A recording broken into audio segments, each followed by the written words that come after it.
Good morning, dear students. Today we have to discuss the revision of first unit, some more important topics definitely will come in the university exam, that is crystal field theory. So in the crystal field theory we have to study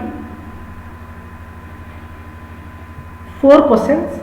The first question is the write the postulates of crystal field theory, and the second question is the explain the splitting of d orbital in tetrahedral molecule, and third question is the explain the octahedral d orbital splitting in crystal field. That is the third question. And fourth question, the splitting of d orbital in square planar geometrical crystal field. Splitting of d orbitals in square planar geometry.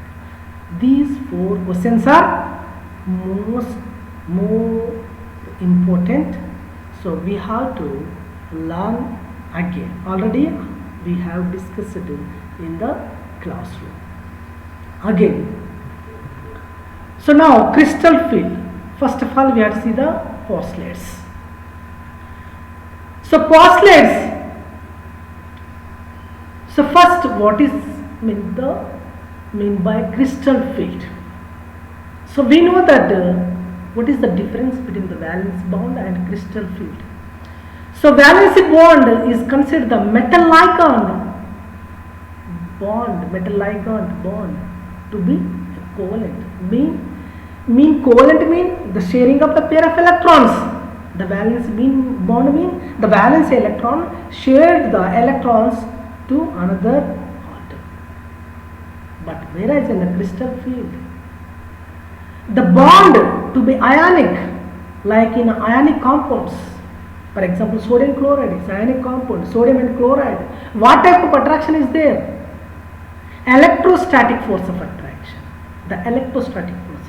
They are not sharing the pair of electrons. Like that, here also purely due to the electrostatic interaction between the metal ion and ligands.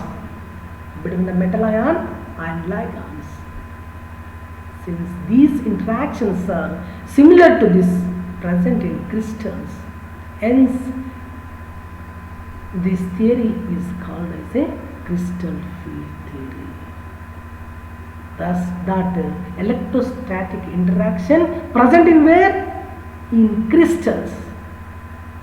So that's the reason this theory is called as a crystal field theory. In the crystal field theory, 2 things are very important. That is one is the point charges and another one is the point dipoles. Point charges and point dipoles. The point charges mean we know that ligands are 3 types. They are the neutral ligands, positive ligands and negative ligands. The negative and positive are charges. That ligands regarded as the point charges, the cation or anion, the ligands, 2 types of ligands, or mean the metal, the force of attraction due to the opposite charges. The ligand, for example, ligand is an anion, the metal is an cation. That force of attraction between these 2, that is the reason this type of ionic ligands regarded as a point charges. If the ligand is a neutral molecule like water molecule or ammonia, they are there, or the negative end of their dipoles are attached towards the central metal ion. This type of neutral ligands regarded as a point dipoles. So these are the postulates we have to remember, because that here the ligands, the arrangement of these ligands around the central metal ion, in central metal, for example nickel, around mean that cyanide or water molecule around the metal ion, central metal ion, such a way that the repulsion between the negative points, mean negative or neutral, is a minimum. The repulsion takes place minimum. So we can consider this effect of ligands on the relative energies of d orbitals of the central metal ions. D orbitals of the central metal ion. So what are the postulates? First point, three main important postulates. First is the electrostatic interaction. Then the point charges, negative ligands are regarded as a point charges and neutral ligands regarded as a point dipoles, and the ligands repulsion takes place around the central metal ion is minimum. So these are the four important postulates you have to remember. This is the one question for 3 marks. And the crystal field splitting of d orbitals. So we know that d orbitals already you studied in the intermediate. What are that? Dx square minus y square, dz square, dxy, dzx, dx. So for example, C. So these are the s orbital, p orbitals, and the blue colors. These are the d orbitals. 5 d orbital. Here 3 d orbitals of the s orbital. So we have to, what is the description between that? So in the case of dxy, the lobes lie in between the x and y direction, x and y axis, and whereas in the xz, that is x and z, and y and z, dyz, the lobes lie between the y and z axis. Whereas in the case of dx square minus y square, the lobes lie in the x and y. See, this is the dx square minus y square. The lobes lie.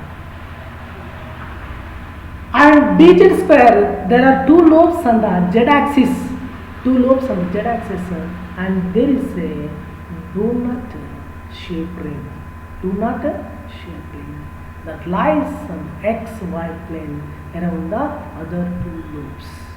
This is the 2 lobes. So this is about the description of the d orbitals. This is not question, just understanding for you. And so here the splitting, how they are taking this splitting of d orbitals in different types. So that all 5 d orbitals, dxy, dyz, dz square, dx square minus y and dz square, all are having the same energy levels, called as a degenerate orbitals. They are all on a spherical symmetrical field. However, if the negative field is due to the ligand, because always the metal ions surrounded by the negative ligands, the neutral ligands, the negative ends toward the central metal ion, then the field no longer remains symmetrical. The symmetrical structure means the degenerated orbitals may split into 2 types. Mean that is always depend upon the orbital split into 2 parts. That is depend upon the number of ligands approaching the metal ion. Mean the ligands towards the metal ion. So this type of splitting takes place. Okay? But the question will ask you, the crystal field splitting of d orbital in tetroid, explain the splitting of d orbitals in tetroid, and explain the splitting of d orbitals in octoidal molecules, and explain the crystal field splitting of d orbital in sphere planar geometry. That is most important. So now we are going to discuss the 3 are most important questions. The first one is Splitting of d orbital in tetrahedral crystal field. We know that the energy here. So these 5 d orbitals, these are the 5 d orbitals. What are that? dxy, dyz and dzx. And dx square minus y square, dz square. These are the 5 d orbitals having the same energy, same means degenerate. All are having the same energy. When the LIGO is approaches towards the metal ion, then it slowly raised up, and average slowly raised up the spherical crystal field. They are in average. Then that will be split into 2 types of orbitals. That is EG orbitals and 2G orbitals. EG orbitals mean what? And 2G EG orbitals are what? EG orbitals mean double generate orbitals and 2D is the triple generate orbitals. So EG orbitals dx square minus y square and dz square orbitals are called as axial orbitals. We can say what? Axial orbitals. Axial orbitals. In tetrahedral splitting, that axial and non-axial orbital. The non-axial orbitals are dxy, dyz and dzx. So this is the barycenter. The below the barycenter having the energy difference in tetrahedral molecule 3/5 and are axial orbitals, mean double generate orbital. And above the barycenter, that is the non-axial orbital dxy, dyz and dzx. So first of all, you draw this diagram, then you have to write few points and splitting of axial, non-axial, triple generate, double generate and energy difference. So this is the splitting of d orbital in tetrahedral crystal field. So this much you have to remember and write in the examination. And splitting of d orbital in octohedral crystal field. So this is also same but little bit opposite, mean the axial orbitals and non-axial orbitals. So here the axial orbitals. What are the axial orbitals? Axial orbitals are dx square minus y square and dz square are raised up, that is a double generate orbital in octohedral. Whereas in tetrahedral, that is lower energy level, that are split into lower energy level. But in this case, they are the higher energy levels. So and non-axial orbitals like dxy, dxz and dyz occupied at lower energy state, that is 2Tg triple energy levels. Everything is same in tetrahedral. Mean first of all, the d orbitals energy, all 5 d orbitals are same energy levels. They are dx square minus y square, dz square, dxy, dxz and dyz. And taken energy when ligands are approaches towards the metal ion, central metal ion, and they are raised up, the orbitals raised up, and the spherical crystal field having the higher energy, then they split into 2 types, EG and 2G, axial and non-axial. Okay, this is about the octohedral crystal field. So this much is enough for getting the good marks. Okay, next, splitting of d orbitals in square planar geometry in crystal field theory. So here it is little bit different from the two tetrahedral and octohedral. When the d orbital, all degeneracy orbitals are all are 5 degeneracy orbitals. When ligand is approaches towards the metal center metal ion, they are raising up and split into the first split and the second split. Here the two types of splits are there. In the first split, the EG orbitals and 2 TG orbital, axial orbitals and non-axial orbitals. So non-axial orbitals are dxy, dxz, dyz and dzx. So these 3 orbitals triple generate orbitals, and axial orbitals are dx square minus square and dz square. Here first we are see the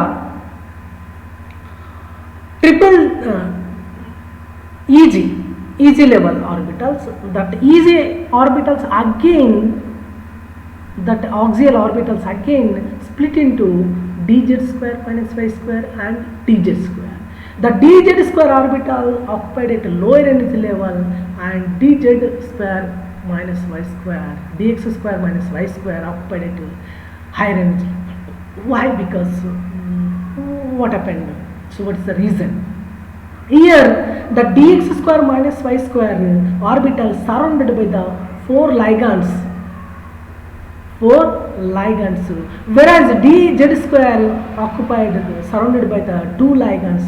That is the reason that dz square occupied at a lower than the dxy, and dx square minus y square is the higher energy level, occupied at a higher energy level. And that non-axial orbitals T to G, so again divided into dxy. So the dxy raised up and dyx and dzx are having the lower energy levels. So this is the splitting of d orbital in sphere planar geometry. Okay, this is enough. You have to practice well, and definitely one question will comes from crystal field and one question from the molecular orbital. Definitely 10 marks you will get from these chapters. Okay, thank you very much.